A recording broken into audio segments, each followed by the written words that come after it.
there's three choices you have when you buy a car like this. You can either buy the Ford Focus ST, which is a very good car. You can buy the Golf R, which is a very good car, or you can buy the Civic Type R.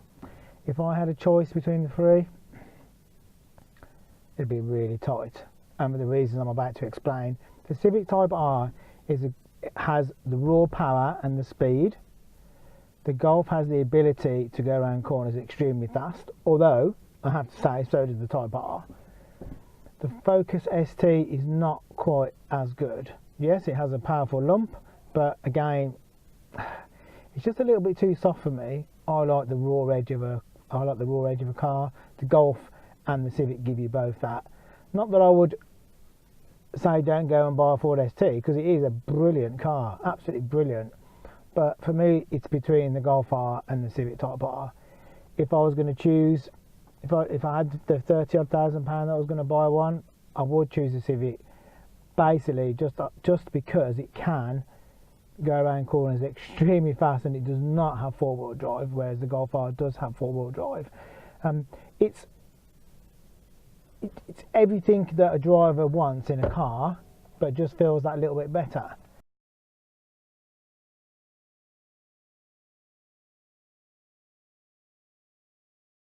Put it this way, driving the Civic Type R is like being smashed in the face with a hammer. Boom!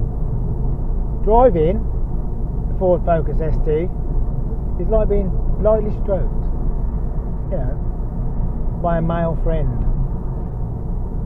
Driving the Golf R, once again, it's like being driven over by a combine harvester. They all have their own different things, they all have their own different panache ways. But for me, it's still the Civic. It'll always be the Civic. And actually, I parked up in a car park the other day. You're not going to believe this. It was parked next to a university. Okay, so I'll go out of the car, as you do, just mooching around, just having a look around it. I must have had 13 or 14 students come over looking at the Type R, going around it, saying how perfect they thought it was. They like this, they like that, they like the roof spoiler. Never had that before. I've gone with Lotuses, all those type of things. So yeah, it's a Lotus, that's it. Something about the Honda Type R that makes all the little boys twitch, if you know what I mean.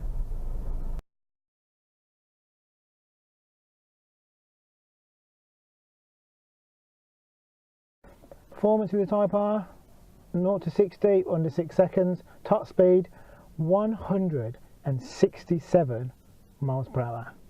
167. I'm sorry Golf, and I'm sorry Focus ST, but you are nowhere near that.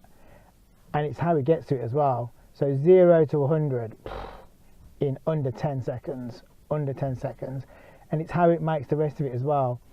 And this, remember, this revs to 7,000. I wish it revved a bit harder, because it feels like it could have a lot more, but it's limited at 7,000. It just feels like it could do that a little bit more. And it'll return 33.2 miles per gallon. How perfect is that?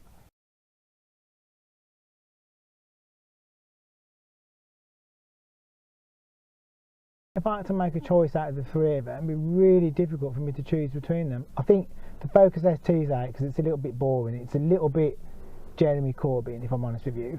The Golf R is kind of a Jason Statham kind of style, and the Type R is definitely it's something that Jason Bourne, if there was 3 cars lined up and Jason Bourne ran up and said, I need a car, unfortunately we know for a fact that he would pick this over anything else. He wouldn't go to the reliable Golf. Oh no, he'd go for the Civic Type R, known for the fact that he can get there in record time.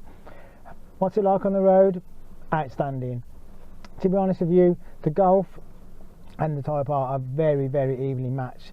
The only thing I will say about the Golf is when you really nail it into the corners, you can feel the chassis just itchy, a little bit itchy, whereas the Type R just literally just goes around and rails. And remember, the Golf has got 4-wheel drive. This has just got trick differentials, which makes it a lot much more controllable. The Focus ST, again, it will be in the back somewhere following you around. Driving around in Civic is saying to the other 2 guys in their Golf and their ST, catch me if you can. Seriously, catch me if you can. How this thing gets to 100 miles per hour is absolutely ballistic. I'm not saying the Golf R is rubbish. I'm just saying that for me, this is the one I would pick. If I had them 3 cars to pick, if I was in a dealership right now and I had a 30 odd £1,000 wallet, which I don't, but if I did, it would be the Type R for me. Thanks for watching.